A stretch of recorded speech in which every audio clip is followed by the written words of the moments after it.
Hello and welcome to all. आप सभी का स्वागत है एक बार फिर से एसएसजी गुरुकुल के इस ऑफिशियल यूट्यूब चैनल पर।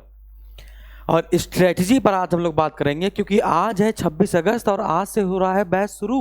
और बैच शुरू हो रहा है तो स्ट्रेटजी के बिना हम लोग क्या कर सकते हैं। 1857 की क्रांति हम लोग सिर्फ इसलिए हार गए थे क्योंकि युद्ध क्या नहीं था, सुनियोजित नहीं था।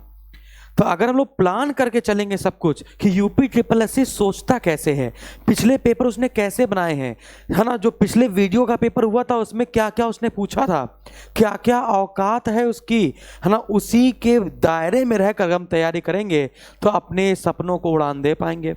अदरवाइज फिर तो आप जानते ही हैं। तो यहाँ पर हम लोग यूपी ट्रिपल एससी की खगाल निकालेंगे, है ना, बाल की खाल निकालेंगे।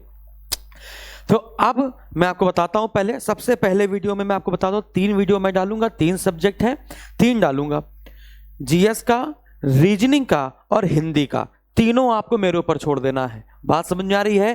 तीनों आपको मेरे ऊपर छोड़ देना है, हम आपके साथ हैं। तो जीएस आप जानते ही हैं कि 50 में 50 जीएस तो लाने थोड़ा सा मुश्किल है, लेकिन यूपी ट्रिपल एससी आयोग में 50 में 45 तो आप ला सकते हैं। 45 क्वेश्चन आप कर सकते हैं। 5 क्वेश्चन तो वो ऐसे बना देगा, है ना, कि धुआं धुआं धुआं धुआं धुआं धुआं हो जाएगा। लेकिन कोई बात नहीं, इसको भी कैसे एडजस्ट किया जाएगा इसको भी हम देखते हैं। जो जीएस में नहीं हो पाएगा उसको कौन से पेपर में एडजस्ट किया जाए, कौन से सब्जेक्ट में एडजस्ट किया जाए, है ना। जैसे कि चलो ठीक है, मैं बोल रहा हूं कि आप 45 कर पाएंगे, लेकिन आप भी 45 कर पाएंगे और आप कहेंगे अरे सर आपकी बात अलग है, हमारी बात अलग है, अभी जुम्मे जुम्मे हमको अभी 1 साल हुआ नहीं तैयारी करते हुए, आप तो 12-13 साल से पढ़ा रहे हैं। नहीं, आप वही फोकस करो जो पेपर बनाया जा रहा है। देखते हैं। तो 100 अंक पूरे लाने की जिम्मेदारी देखिएगा जरा सा।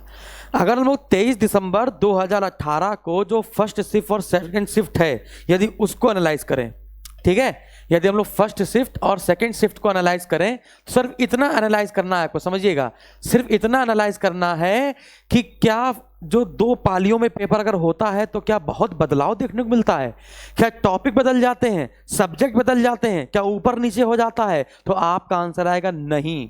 जैसा पहला पाली का पेपर होगा वैसा दूसरा पाली का पेपर भी सेट किया जाता है, उसी लेवल पे सेट किया जाता है। अब जरा देखना है, कंप्यूटर के 4 प्रश्न आए थे, पहले पाली में भी और दूसरे पाली में भी, ठीक है, कंप्यूटर के 4 प्रश्न आए थे। उत्तर प्रदेश विशेष जो पूरे सब्जेक्ट की जान है आपके जीएस में, 9 प्रश्न आए थे इसमें भी और 9 प्रश्न आए थे सेकंड पाली में भी। इतिहास में 7 प्रश्न थे, भूगोल में 8 प्रश्न थे। अच्छा, कंप्यूटर में कैसे प्रश्न थे, उत्तर प्रदेश में कैसे प्रश्न थे, इतिहास में कैसे प्रश्न थे, क्या मेरा फोकस होना चाहिए, मेरा किस सब्जेक्ट पर ज्यादा फोकस होना चाहिए, किस सब्जेक्ट के किस टॉपिक पर सबसे ज्यादा फोकस होना चाहिए, इन सब पर बात करेंगे।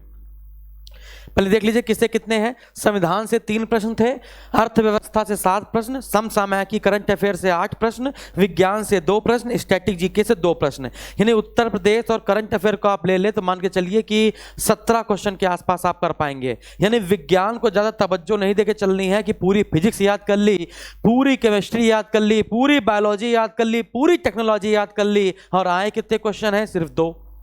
और आप UP triple SC forest guard में भी देख सकते हैं, यूपी ट्रिपल एससी लेखपाल में भी देख सकते हैं। साइंस का ज्यादा रोल नहीं दिखा रहा है यूपी ट्रिपल एससी, फिर भी कोई बात नहीं, छोड़ना नहीं है। पढ़ना क्या है वो मैं बताता रहूंगा आपको। स्टैटिक जीके के 2 प्रश्न है, एक क्वेश्चन किताब से आया है मिलान करने के लिए, ठीक है, और एक दिवस से आया है, डेज से। अब देखना हम लोग को पढ़ना किस किस पे टॉपिक पर है ना, तो कौन कौन सा टॉपिक इंपॉर्टेंट है। तो टारगेटेड चैप्टर कौन कौन से, यदि इतिहास की बात करें तो देखिएगा आपको धर्म सारे पढ़ने पड़ेंगे, जैन धर्म, बौद्ध धर्म, सिख धर्म, वैदिक धर्म, ये पूरा पढ़ना पड़ेगा। लेकिन एक बात मैं समझाता हूं, सेकंड पाली जो थी, सेकंड शिफ्ट में था जो पेपर, उसमें इससे प्रश्न बनाए थे, मौर्य काल से बनाए थे। देखो इससे प्रश्न बनाया गया था जैन, बौद्ध, वैदिक से, मौर्य से बनाया गया, गुप्त से बनाया गया, हर्षवर्धन से बनाया गया, और एक प्रश्न आपका अकबर से बनाया गया, नवरत्न से, ठीक है। कांग्रेस, क्रांति और गांधी युग से इन तीनों से क्वेश्चन नहीं बनाए गए। लेकिन जब हम लोग फर्स्ट पाली में जाते, जब फर्स्ट पाली में आते हैं तो फिर ये सारे टॉपिक हमको देखने को मिल जाते हैं। यानी उसमें आपकी मॉडर्न हिस्ट्री भी देखने को मिल जाती है। तो एक पाली में तो मॉडर्न हिस्ट्री गैप कर दी, और एक पाली में आपका क्या गैप कर दिया भैया, एंशिएंट हिस्ट्री गैप कर दी, मिडवल और मॉडर्न धर दी। तो सबसे पहले दिमाग से ये निकाल दीजिए कि हमको मॉडर्न पर फोकस करना है, एंशिएंट और मिडवल पर नहीं फोकस करना, ठीक है। टारगेटेड चैप्टर आपको समझ में आए, इनको तो रट के पीना है, इनको तो रट के पीना, वो सब हमारे पर छोड़ना है यार तुमको, ठीक है। अगला पॉइंट, भूगोल, भूगोल में अक्षांश देशांतर रेखा बहुत ज्यादा पेपर में आ रही। टाइम जोन, देशांतर का मान निकालना, कितना डिग्री आगे कितना पीछे है, किस देश का मान क्या होगा, ये सब निकालना जाना चाहिए। हिमालय से एक क्वेश्चन आता है, दोनों पाली में हिमालय से आया। तटीय क्षेत्र यानी कोरोमंडल, उत्तरी सरकार, है ना, बंदरगाह, इनसे एक क्वेश्चन आया, है ना। हाँ, अब कौन सा देश, है ना, किस महाद्वीप में है, कौन सा देश किस महाद्वीप में है, या फिर कौन से देश की रेखा, है ना, अन्य देशों के स्पर्श करती है, तो यूरोप महाद्वीप से इसमें पूछा गया था। ठीक है। पड़ोसी देश तो आपको याद ही करने हैं, यूपीट्रिपलएससी का पेट टॉपिक है पड़ोसी देश। पड़ोसी देशों के खेल, पड़ोसी देशों की संसद के नाम, पड़ोसी देश की सीमा किस राज्य से मैच करती है, वो सारा। अर्थव्यवस्था और करंट अफेयर को देखा जाए तो अर्थव्यवस्था करंट अफेयर में बहुत ज्यादा जो पेपर में आया है वो कार्यक्रम है, कि ये कार्यक्रम किससे संबंधित है, जनजाति से, है ना, महिलाओं से, विद्या से, इस प्रकार से कार्यक्रम। त्योहार, गरीबी, बेरोजगारी अर्थव्यवस्था का बहुत महत्वपूर्ण टॉपिक है, ये बार बार पूछ रहा है। अल्पकालिक बेरोजगारी क्या होती है, गरीबी मापन के पैमाने क्या है। दिवस एक आ ही रहा है पेपर में, बुक्स एक आ ही रही है, स्टैटिस्टिक्स बता चुका हूं। और लक्ष्य, जैसे कि एथेनॉल मिलाने का लक्ष्य कितना है, मलेरिया उन्मूलन का लक्ष्य कितना है, टीबी को खत्म करने का लक्ष्य कितना है, तो लक्ष्य जरूर पूछ रहा है वो करंट अफेयर में। विज्ञान से जो क्वेश्चन बन रहा है वो एटॉमिक फिजिक्स से बन रहा है, यानी कि कैगा कहाँ पर है, काकरापाड़ा कहाँ पर है, आवोगाद्रो नंबर कितना होता है, इस प्रकार से। संविधान के गिने चुने 4-5 टॉपिक हैं। पार्लियामेंट पढ़ेंगे तो लोकसभा, राज्यसभा, राष्ट्रपति, फिर उसकी विधानमंडल भी पढ़ लेंगे। फिर फंडामेंटल राइट्स, फंडामेंटल ड्यूटीज और डीपीएसपी के इंपॉर्टेंट आर्टिकल, बस आर्टिकल पूछ रहा है। पंचायती राज पूछ रहा है कि त्रिस्तरीय है कि द्विस्तरीय है, ऐसे कौन, बलवंत राय मेहता, पिता था, ये ऐसे पूछेगा। ठीक है। फिर इसके बाद अगला, अब देखिए ये एक पाली का बता दिए, दूसरी पाली देख लीजिए, सेम वैसे ही है, बस यहाँ पे जैसे कि सेकंड पाली में 4 प्रश्न पूछे गए थे, पहले पाली में 5 प्रश्न पूछे गए। कंप्यूटर का भी अच्छा रोल है, 4 से 5 प्रश्न, 4 प्रश्न तो डालेगा। इतिहास के 7 प्रश्न पहले भी थे, अब भी हैं। यूपी के 9 प्रश्न पहले भी थे, अब भी हैं। भूगोल के 7 प्रश्न पहले भी थे, अब भी हैं। संविधान के अब 6 प्रश्न हो गए। यहाँ पर संविधान के 2 प्रश्न आए थे, एक में तो संविधान के सिर्फ 2 ही प्रश्न आए थे, लेकिन सेकंड पाली में जैसे यहाँ पर आप देखेंगे संविधान के 3 प्रश्न आए थे, है ना, लेकिन अगले में संविधान में बढ़ा दिया, 6 प्रश्न कर दिया। अर्थव्यवस्था में 5 प्रश्न, समसमायिकी 7 प्रश्न, बिल्कुल सेम समसमायिकी वही वाली, कार्यक्रम, लक्ष्य, दिवस और ये वाली। ठीक है। विज्ञान के 2 प्रश्न वही एटॉमिक फिजिक्स से, स्टैटिक जीके के 2 प्रश्न, एक बुक से और एक दिवस से। ठीक है। तो ये थी आपकी स्ट्रेटजी जो पिछले पेपर को देखते हुए बताते हैं। फिर यूपीट्रिपलएससी वर्तमान में क्या सोच रहा है, सेम यही सोच रहा है, उसकी सोच नहीं बदल रही, सेम यही है ना। टारगेटेड टॉपिक पर ही आपको बात करनी है, लेकिन बस अब आपको थोड़ा सा है ना, थोड़ा सा कॉन्सेप्ट लेकर चलना है।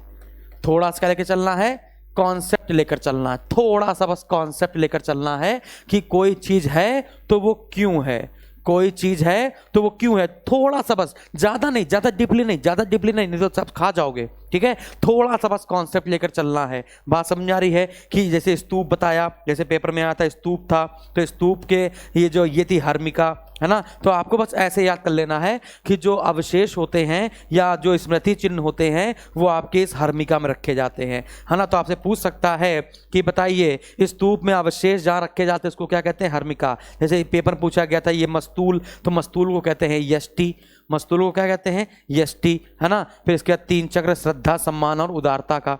बात समझ में आ रही मैं क्या कहना चाह रहा हूँ, हल्का सा बस कॉन्सेप्ट पे चलना है। बोरू बुदुर का स्तूप कहाँ है, महाबोधि स्तूप कहाँ है, धर्मराज का स्तूप कहाँ है, ये तो पक्का आना ही आना है, लेकिन हल्का सा, ज्यादा नहीं पेपर गुड़ दोगे, हल्का सा कॉन्सेप्ट। मैं समझा गया ना। तो आपको मैंने जीएस का कॉन्सेप्ट बता दिया। ठीक है। अब अगला मैं आपको बताऊंगा कि हिंदी में बिंदी नहीं लगानी है, हिंदी में बिंदी लगा दोगे तुम्हारे जीवन में बिंदी लग जाएगी। हिंदी में आप मान के चलिए आसानी से 45 प्रश्न कर सकते हैं, 50 में से 45 प्रश्न आसानी से कर सकते हैं। और फिर रही बात रीजनिंग की, और पिछली बार जो वीडियो की रीजनिंग आई थी, है ना, वो मजेदार आई थी, धुआं वाली आई थी। क्या आई थी भैया, धुआं वाली रीजनिंग आई थी। और वैसी ही रीजनिंग इस बार भी शायद देखने को मिलेगी,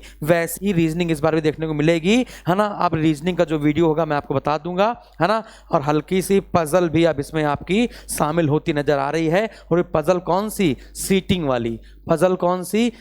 वाली पजल आपको समझ में आएगी, क्योंकि आपने देखा था एनटीपीसी का पेपर दिया था, एनटीपीसी वाले, है ना, सिर्फ और सिर्फ रीजनिंग में सीटिंग की पजल ही दे रहे थे। है ना। और यहाँ पर आपको पजल पर थोड़ा सा ध्यान देना पड़ेगा, सीटिंग वाली बात समझ आ रही है। तो puzzle, order and ranking, order and ranking, चलिए इसका वीडियो मैं बता दूंगा आपको, ठीक है। तो आज के लिए इतना काफ़ी है, आराम से इस पर डिस्कशन कीजिए और फिर हम लोग की आज से क्लास स्टार्ट है और आज हम लोग 2 बजे मिलेंगे, ठीक है ना। अच्छा चलता हूँ, दुआओं में याद रखना। फिर रीजनिंग का भी बता दूंगा और आपको हिंदी का ही बता दूंगा। हिंदी में जो पत्र लेखन है, पत्र परिचय है ना, ये सब तो तुम्हें याद करवा देंगे। इतना हमने लिखा है सचिवालय में बैठकर, इतना समीक्षा की है उसकी हमने, है ना, तो वो मैं बता दूंगा कि कैसा क्या है, ठीक है। Thank you very much.